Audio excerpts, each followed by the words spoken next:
Good morning. Good morning. This is Sarah, your healthy carnivore in the UK on day, I think, we've had 2 days out, haven't we? So I think it's day 94. On day 92, it was a bad day because I had no voice at all. I am so glad I didn't tell all my work colleagues that carnivores never get sick, because then I would have had to have that smug face going, I thought you told me carnivores never get sick. Okay. And then they might think that I've cheated on my carnivore diet, because now if I'm sick, I've probably cheated on it.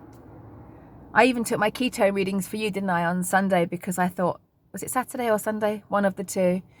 I took my keto readings so that you guys could see that I hadn't cheated. And I had readings I took 3 different readings. One was 1.0, one was 1.2, and one was 2.0, which was weirdly in the garden. Haven't taken any further ketone readings yet, so no idea where I am today, but I did do a little 24-hour water fast to try and get rid of it quicker. It didn't work. Having said that, I normally am sick for 3 weeks, and today we're on maybe day 10, and I feel like it's on its way out. It's also about 50% less severe than what I would normally have. I've been able to sleep, mostly. I certainly haven't been awake all night with strange whistling noises in my chest, and then in the evening having such a bad windpipe situation that I just can't breathe without a cough coming out of my mouth, which is really horrible when it happens, but it's not been that bad. I didn't sleep very well on Sunday night, which is why I took a day off work, especially as I believe that we won't talk about why I think I'm sick. I talked about that on day 90. Look it up if you want to know why I think I'm sick. So carnivores do get sick, as it turns out. I'm on day 94. Got sick on about day, 84. Weird. So that's a bit disappointing, because I really thought that just by doing this it would end in 24 hours, and it didn't this time. Whatever's got into me, whatever invaders have got into my system, even the carnivore diet can't sort out. Ugh. Anyway, I'm back to work, back making videos. It's day 94. Didn't cave. So proud of myself. Didn't even want to, really. It didn't even occur to me, which is amazing. You know, it wasn't like I was fighting carb cravings or sugar cravings and was just trying to stay on the carnivore diet as much as I could. I genuinely just wanted to be on it and stay on it. So I feel like that's a win. I only really have one thing to talk about, that, and that is, I don't know if I mentioned it on my day 1 video or day 2 video, but I had this mole on my back. It's still there, but it's vastly reduced. I don't know whether I mentioned it. It's quite likely that I didn't, because I didn't want everyone to tell me to go down the doctors, because as you know, I don't do doctors. I will go to the nth degree to find some other way to sort out a problem. So I've been doing strict carnivore, and my husband has been putting just a little drop of iodine on it whenever we remember. And then a couple of nights ago, I was just feeling, sometimes I reach out for it and I touch it, and just to see if it's there, just to say hello. I should give it a name. Michael the Mole. Just saying hello to you, Michael the Mole. And I noticed that the top of it was lifting off, and there was a very sort of dark, crusty layer on it that's now completely fallen off. And now all I've got left is a very faint, small mark that is, I can't even feel. I see that as good. If you don't see that as good, let me know. If you still think I should be having it checked out, please say, because I take all feedback on board. But I believe that consistent carnivore and a few drops of 2% Lugol's iodine is actually killing off my friend Michael the Mole. Michael the Mole. The mole. I think so. I do. I think it's it just felt like something was lifting off, and it just came off in my hand like the skin tag did. Amazing. Now, I'd like to think that if that mole was dodgy, if it was, it would be getting worse and bigger. But we've been regularly keeping an eye on it, regularly taking photos of it. When it's completely gone, I will show you the side-by-side photo. You can see it's lightened, and it feels like it's virtually not there anymore. So I take that as a win. It's the sort of mole that potentially, unleft, completely left and ignored, may have become something more that would need to be removed. But I have to say, being completely honest and blatant with you and truthful with you, it was up there as one of my things to go back on the carnivore diet for.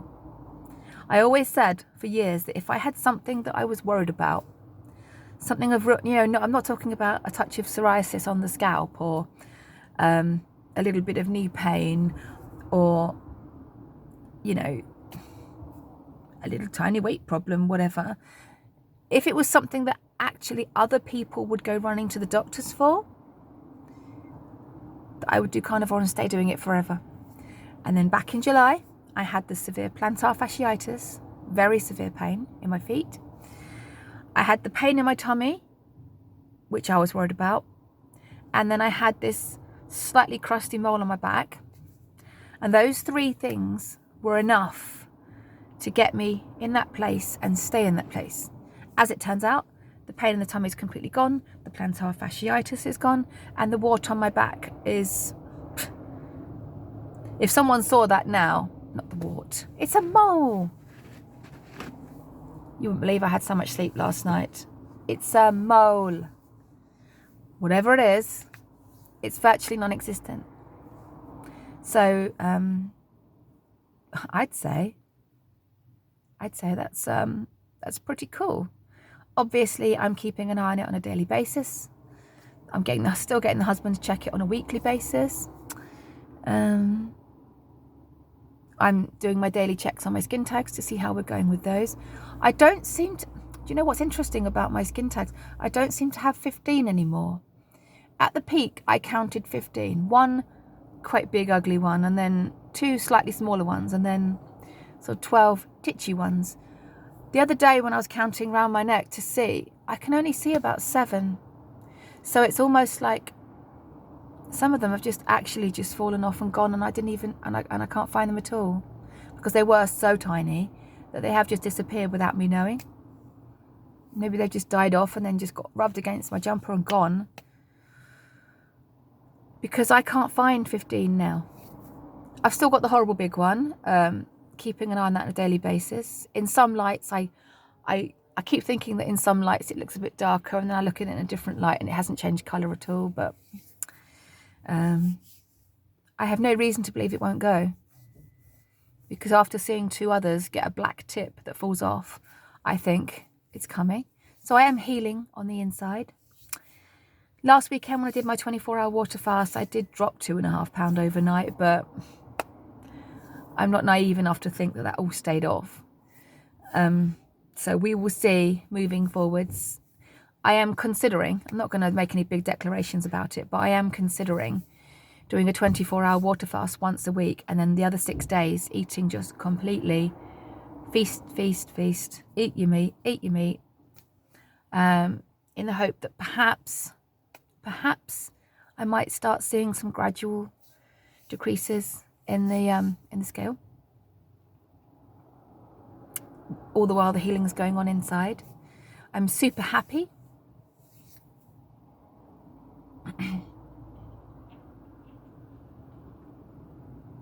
Annoyingly happy, some might say. I don't think I've got any props today. I feel like I should be being excited because it's day 94, and can you tell something that's very good? For the beady-eared amongst you and the beady-eyed, beardy. Does your eye look like a beard to you?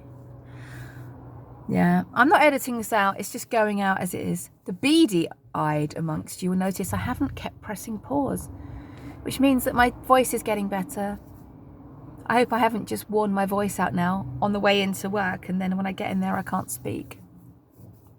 Well, then they'll send me home. I can just go home and feast. Last night I treated myself to some very expensive king prawns, which is shrimps over in the US. Yeah, I Do you know what's interesting though? Is I'm making sure I'm eating things that are super delicious, right?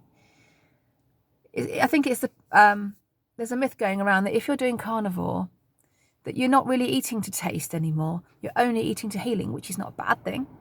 That's not a bad thing. But everything I eat just tastes so delicious, right? Day 94, every single thing I eat tastes delicious. Even just burger patties made out of the butcher beef mince with just salt. It all just tastes incredible to me. So we can bust that myth that once you go to carnivore, you are no longer tantalizing your taste buds, right? Because I am tantalizing my taste buds. And now I've gone over 90 days, literally all I want is the meat. On another topic, I found some, I don't know why they're in there. But in my handbag, I was searching through my handbag and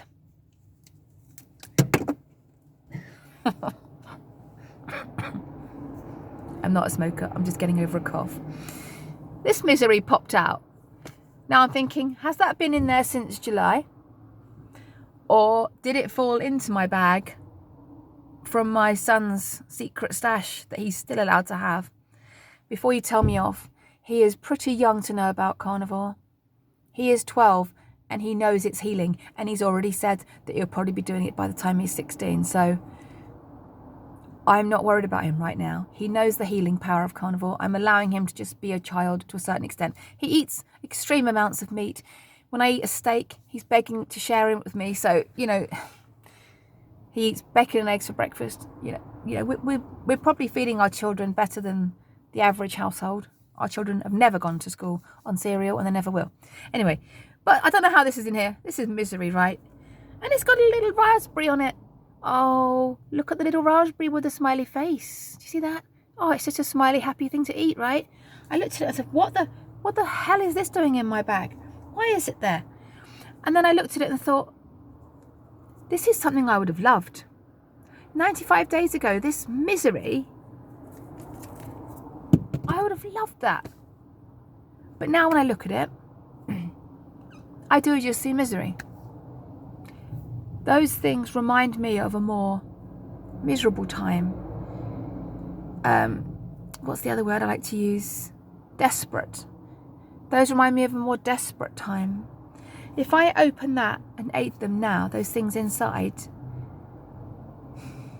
the investment I've made is for nothing. Nothing. And it puts me straight back in the ditch. The carb addiction is back. The trying to get back to being healthy is back. What health problems am I going to get now? And also, when I think about things like that, if I even slightly think they might be nice, I remember about the mole that's just fallen off, the plantar fasciitis that's just been healed, the skin tags that are just starting to come off, the gastritis which is in remission, the psoriasis which is in remission. There's no anxiety or mild depression going on, and all the other things you can think of that I'm doing this for. And then the panic about being ill would come back. The panic of ended up like my mum on medication would come back. I'm not going back to that. I am not going back to suffering. I'm not. But I do have this overwhelming feeling that I need to save my voice for the day, because I do work with small children that require me to speak all day long. So I am going to end this video now. It's going to go out exactly as it was. I'm not going to edit it, even though I've made some silly mistakes, like talking about your eyes being bearded, like you've got a beard growing on your eye, and other silly mistakes. But I'm going to go now, celebrate the fact that I've managed to do 14.5 minutes without having to pause it to clear my throat or cough. And I need to go and fill in my back to work interview form so they can see why I was ill. We've got half term next week. Good things are coming. And I'm going to start building up to getting back into Lion, but I will talk about that another day. You take care of yourselves. Yes, somebody has just parked in front of me and is now shining a light. There's a song in there somewhere, but I'm not going to sing. Don't sing. Don't sing. You take care, and I'll see you tomorrow on day 95. See you later, guys. Bye.